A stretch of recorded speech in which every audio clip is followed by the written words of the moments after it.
Proportional Response. Book 1, Chapter 14, Part 18, Preparing for Battle. Eldia stood with Duke Kasler, waiting for the shuttle door to open so they could walk onto the human warship.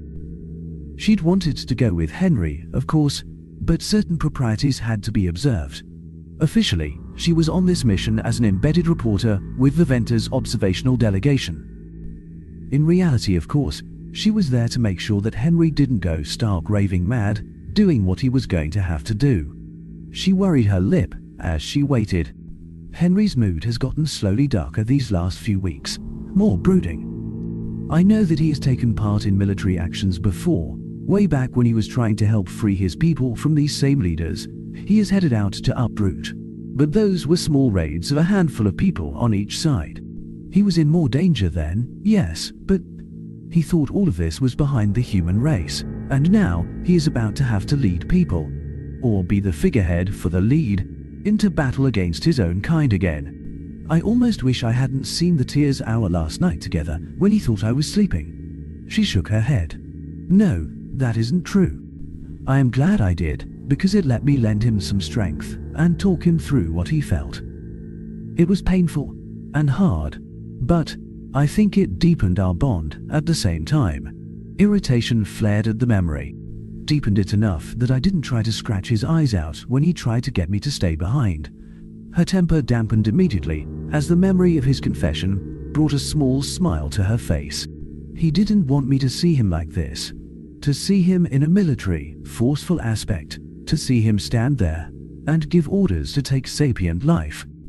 Kind of him and considerate, but I love him, all of him, and he needs to know that. I just wish...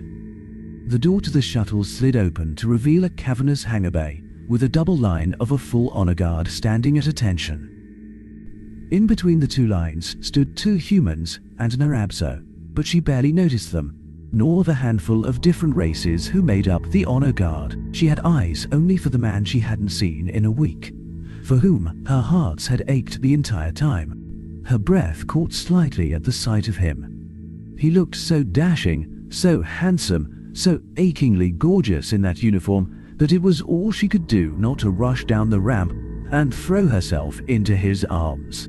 His eyes, of course, went straight to hers and raked up and down her frame. His blush made her feel much happier about her decision to wear the blouse with the plunging neckline, even though she had to shove her hands in her pockets to hide her own blush when his eyes stopped at that neckline. She heard Euro giggle slightly beside her, and they started down the ramp at a stately pace.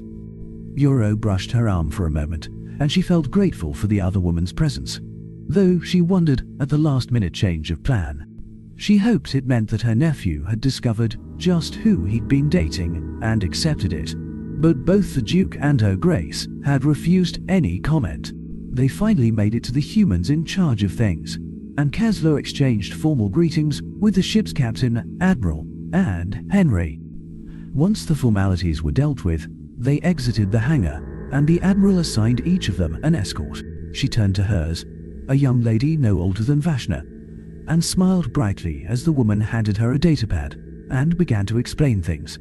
Then Henry was there, beside her, the cold iron of his being like a rock beneath her. He smiled at the young woman and nodded. "You are dismissed, Ensign." The woman appeared about to protest, but Henry simply raised an eyebrow at her. She stepped back, saluted, turned on her heel, and departed. Henry returned the salute, though the woman barely seemed to see it, then turned to her. "If you will follow me, ma'am. You and Duke have quarters right next to mine. The berths set aside for visiting dignitaries." The Duke made an inquisitive sound behind her, and Henry pitched his voice to be heard. "Most warships don't have so many spare accommodations, of course, but this is a flagship, meant to house a fleet admiral and his staff, which often includes specialists or other individuals on the ship for a short duration." Kasler chuckled, and Henry threw him a wink as they began to walk. The Duke then suggested to the Admiral that he'd quite enjoy a tour of the ship before being shown his quarters. He returned Henry's wink, and they were off in another direction. Eldia kept her hands in her pockets in order to keep them to herself, and she knew Henry was having similar issues. They kept their composure until they got to the lift. Henry hit the button for their deck, palmed a plate on the wall, hit a button, then turned and pulled her into his arms the moment the doors closed. Duke Kasler walked onto the flag bridge of the human warship and walked over to his observational chair.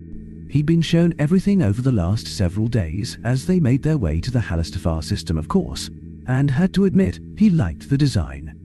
He also appreciated that his chair put him directly next to Henry. As his eyes swept the crew of the pit, as they called the central portion of the flag bridge, he still had trouble getting used to the idea of mixed-race crews. But as he walked past humans, Arabso, Themiakan, Ruxa, even a Ronana, he had to admit that they all seemed to be working well together. The Ronar had to wear a gravity harness for his lithe frame to handle the gravity, which the humans kept at galactic standard rather than their own, but the man seemed to be intent on his duties. The Zoltan are right that the humans are dangerous, but this is why. Not because they can outfight and outmaneuver everyone, but because they build communities and will take all comers when they do. He took station by his seat, standing next to Henry, and marveled, yet again, at the fusion of technology on display in this bridge. He recognized Arabso-styled controls optimized for 3D displays, Themrican influence in the grouping of sections for efficiency, Gorful influence in railings one could easily leap if needed, Venter standard creature diagrams in various places to give simple directions without need for translators. Of course, most of what he saw was so very, very human military. Stark, efficient, inelegant, and purpose-driven. Henry looked over at him and cracked a wan smile. There was an air of heightened alertness and extra efficiency to the room. Henry seemed to be trying to cut the tension when he spoke. Still making notes for recommendations for Her Majesty's ships, or for changes for us to make. He forced a small chuckle, hoping to ease these last few moments before things started. A little of both, but mostly the former, he admitted. I always knew there was a lot we could learn from you people, but I had no idea how much. And, if you told me, when I went and argued my sister into doing what she wanted to do, that I'd be standing on the bridge of a human fleet warship heading into battle, I'd have laughed. Now, he took a look around. Now, I just wish we faced a different enemy. Henry nodded, then turned back to the holodisplay in the middle of the room. Not long now. Kasler crossed his arms and remained standing. Protocol dictated that he, the Admiral, and Henry should be in the seats before them, but none of them could quite make themselves do so. Finally, a voice floated up from the pit below them. 2 minutes to Halistafar. Sensor envelope. We are ready to execute Gondor Protocol. The Admiral looked at Henry, and the two seemed to be having a silent conversation. Kasler considered asking what they were on about, but held his tongue. He didn't have to wait long. The Admiral nodded to Henry, who turned back towards the pit. Put me on the fleet channel. Henry then stood straighter and stared forward. Kasler's eyebrows raised slightly as an image of his friend appeared in the large holographic display which dominated the flag bridge. Henry spoke in soft but strong tones, and with eyes that seemed to have been forged from flint and steel. You are the best that your races have to offer, and you have all been trained within an inch of your life. Every one of you chose to join the human military because you believe in the promise of the Confederation of Worlds. Peace, justice, and the protection of all. That peace is threatened. That justice has been perverted. Out there, in this solar system of humanity's own confederation, that promise of protection for all has been betrayed.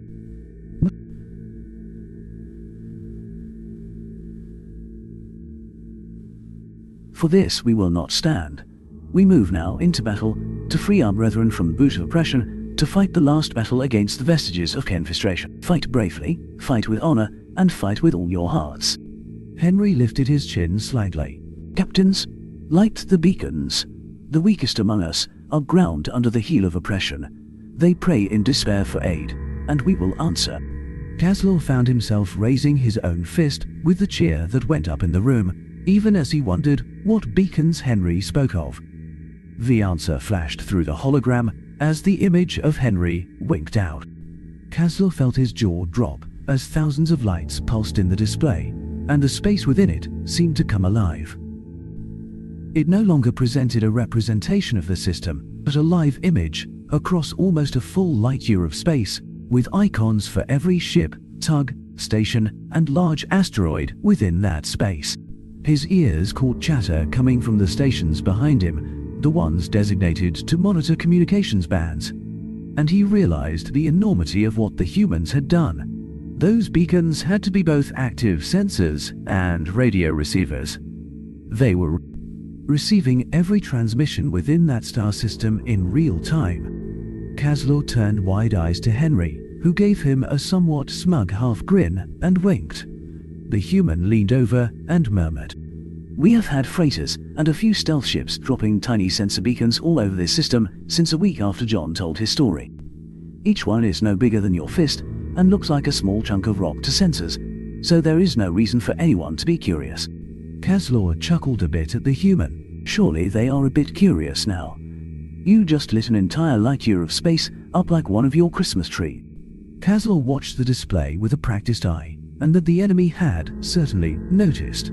Several military ships had already started moving. "You humans, and your obsession with information, though I can see why it is so handy. Being able to see and hear everything your opponent is doing in real time, when even the best faster-than-light sensors start to lag at a light minute or so, is useful." Henry's lopsided grin grew. "Oh, we can do more than see and hear. Watch this." Henry turned his head to the pit and pitched his voice to be heard through the bridge. "Upcon, ETA, to translation." A sharp voice. Aventa, Kaslo realized with a small amount of pride, snapped back. "Translation in -12 minutes, 45 seconds. Henry glanced at the Admiral and spoke. "That should be about right. Give the civilians time to react, and hopefully some of the military to get themselves out of the way." The Admiral nodded, and Henry turned to face the pit. "Broadcast. The Prime Minister's message on all channels."